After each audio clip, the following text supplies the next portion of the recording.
they come highly recommended. Madam Genevieve, is that how you say it?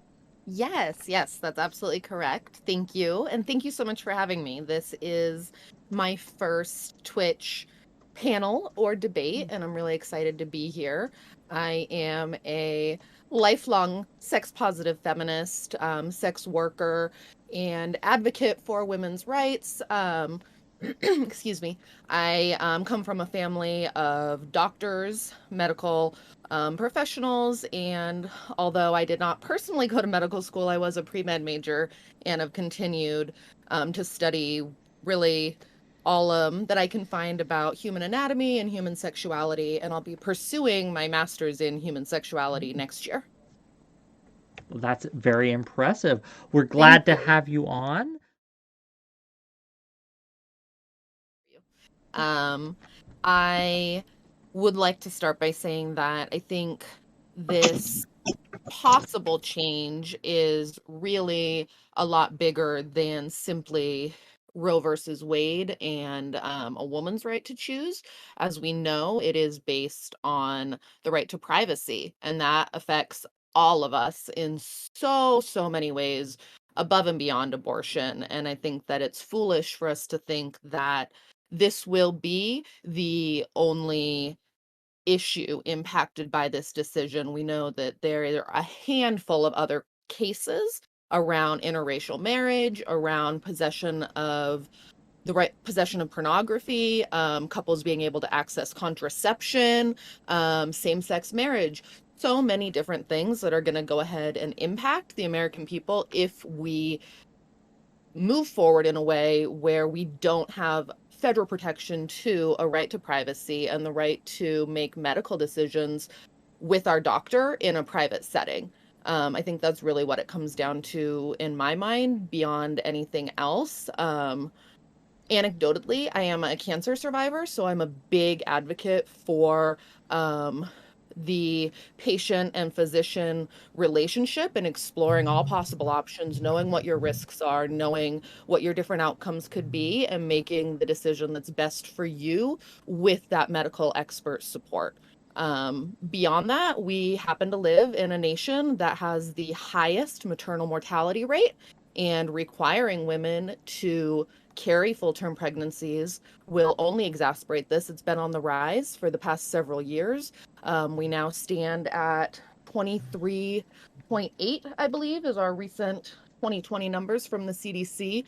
23.8 out of 100,000 American women are, will have a complication that could potentially lead to their mortality.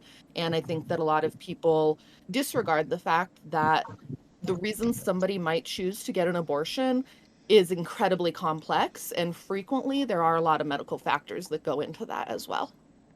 Okay, well, that's really good data. I'm curious to see how this pans out in the discussion. So I do think that there is some value in the bodily autonomy argument. I think that the right to privacy holds more water as far as arguments go, but certainly there's some value. Certainly, I think that we all would like to strive for some degree of bodily autonomy, even if not perfect. But I do want to speak a little bit on the point that was made about how, we do have these exceptions or interventions when a mother's life is at risk. And that's a really common thing that a lot of people who are not pro-choice will make an exception for. And obviously that's fantastic because the mother's life has value as well, but there is a flaw in that being an exception, and that physicians I know who do work in OBGYN in states that have some restrictions have found themselves in a place where they cannot intervene until the mother's health has become so in danger that it now becomes an emergency situation where they could have had a less invasive intervention if they were able to act sooner. And I think that that's definitely valid as well, that we shouldn't only value the mother's life when it's in extreme peril that, if she knows, or for whatever reason, the person carrying the baby and the doctor have decided that this is the appropriate choice. Once again, due to the right to privacy, that is a decision that is best left to them. I think that it's important to recognize that in regards to late term abortion, the easiest way to reduce the number of late term abortions is to make abortion care accessible to people from the get-go, so that somebody isn't having to the point made earlier, have to figure out how to get out of state, how to take a week off work. There are some areas that have restrictions where you have to wait a specific amount of time between asking for the abortion and actually having the procedure performed, which means more time away from work, more time out of state potentially. Maybe having somebody that has to then help transport you, which in Texas could be grounds for them to then have their own consequences for aiding and assisting. And if we want to, So I think I have a few things here, but I don't. I mean, it's fine. I'll just go over them. I think Jen, when you were talked about comparing all of them to, you talked about gay marriage, and then you talked about like interracial marriage and how these. I guess it's kind of a slippery slope argument. I think the issue with abortion is that even in Roe and Casey, they talk about the state's rights to protect the life of the child and the mother, and so those are reasons why that wouldn't be to me, why it wouldn't be a slippery slope. Those arguments would kind of fall flat in my opinion. And I think I forgot who was talking. Maybe it was Steffi was talking about the vaccines.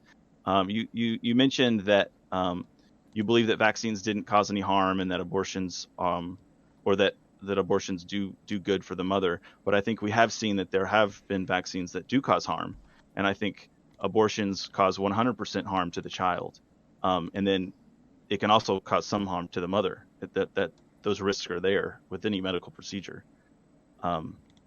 So yeah, Not a big concern. It's that's actual medical advice. well. I mean, I don't. I mean, you can Google it. I guess that's about as good as I am, right? That's about as much if I medical may advice as I respond, I have. think it's Yeah, sure. ironic that the pro-life group even refers to themselves as pro-life, because you're not looking out for the quality of life in any regard by forcing somebody to carry a pregnancy to full term who is not mentally, physically, economically able to provide for the life that they're bringing into the world. You are condemning them to a subpar life by forcing this situation. And so in reality, you're not pro-life, you're anti-choice. Are there any If I may, give me just 1 second here, Let because Jeffrey go it's first. It I can was addressed to Jeffrey, I'll and then respond He's spoken about. quickly to that, and then I can are there, do you know anyone who has lived in abject poverty that has grown out of that? Absolutely. Do you know people who have been born No. into abject poverty who have not grown out of that? Because Yeah, it generationally happens. and economically, Yes. that tends Yes. to be the majority of people who are born into poverty will stay into Yes. poverty. Their children will be born into poverty. Their parents Yes. were born into poverty. Yes. And as we as a society could do something about that, but killing our babies is not the way to do it. How is forcing somebody to have multiple children doing anything about that? If anything, that's creating a bigger burden There's no financially and there's no economically. force involved. Yes, I'm there against is. murder. I'm against murder. An abortion to me If is I have is a no murder. access to medical care, then I am being forced to Live participate your in life. something that I don't want to. So what do you say about, the law? If I may, real quick, it's Yep. one thing I wanted to mention, Madam Genevieve. You made an argument, and to me, there's one. It's another one that I find as, like, when I say an argument's weak, it doesn't mean that, like, don't use it at all. I'm just saying don't open with it. Whenever you're like going into like a court case or something, you want to start with your strongest argument first. And when you're saying like the lack of resources over a child's life is, like, to me, it's like there's many people within the sound of my voice that if they were to raise their hand, they'd say they had a very inadequate access to resources they were growing up. When I was born, my father was making minimum wage. I mean, like, there's everybody, like, the struggle's real and things are tough all over. And the real question you have to ask is, what roll of the dice would you rather take? No chance at all, or at least having a chance?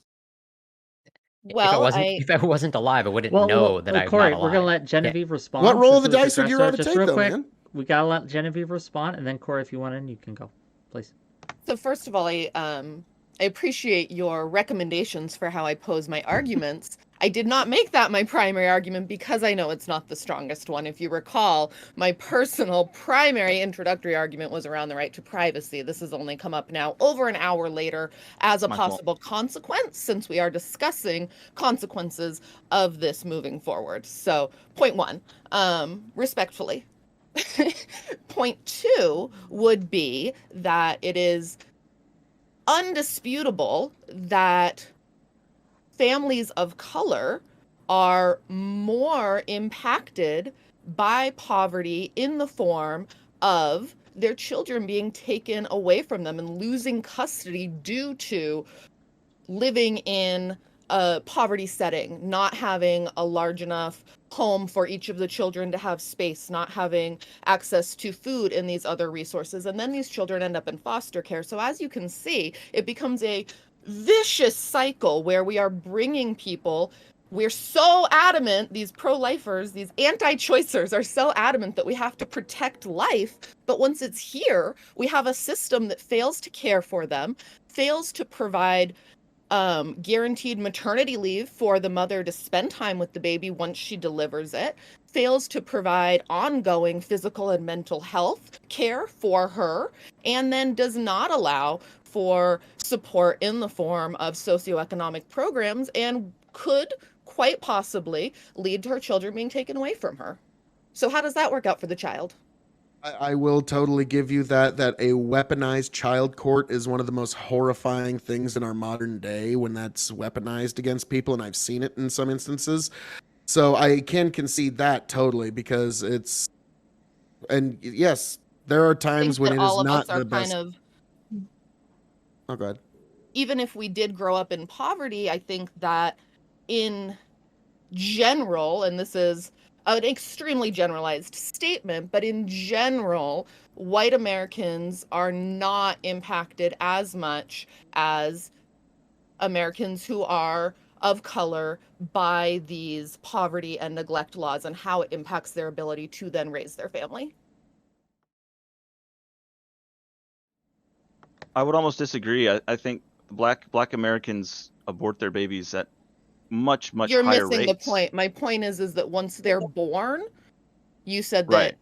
that they end No, up in a yeah, they situation have maybe where their there's not a lot of economic or social opportunity, and Black right. families are undeniably the most impacted by their children being taken away and losing custody, being placed into foster care based on poverty, specifically, with no signs of abuse or neglect, specifically poverty. Well, the single motherhood rate is the highest. I mean, that's a huge factor. When you have two Okay, but parents, that's I'm a sorry. huge By factor not in caring for allowing her the children. choice to determine the size Right. of her family, she is being now impacted She has the negatively for choice. multiple ways. She has the Don't choice you to know? determine the size of her family. Lady Ramos, Not by please. your logic. Yes, you don't have I just sex. want to say That's how you do. that's how you So now control we're the size of your losing family. our. I don't really have much to say in regards to Western Europe and their policies, but I do want to go back to the statement that the actions that we participate in have consequences. Absolutely. However, with that in mind, it is troublesome to me that the same communities who are pro-life, anti-choice are also the communities who fail to have comprehensive sex education in their schools, and they fail to make contraceptions and resources for family planning accessible, which just Because they're perpetuates the trying to get problem. more They people really go made. hand That's in why. hand. They, if somebody doesn't understand the way that their own anatomy works, then they're not going to understand the potential consequences of their actions. And so, another way that would be effective in reducing the need for abortion would be to increase our sex education federally and make sure that people are educated before they choose to participate in these things. My second point that I wanted to reflect on is in regards to left versus right. it seems very interesting to me that the party that is notoriously known for personal liberties, personal freedom, not having the government interfere in their life, is the one who wants government interference and to strip me of my personal liberties. That feels very contrary to your entire party platform.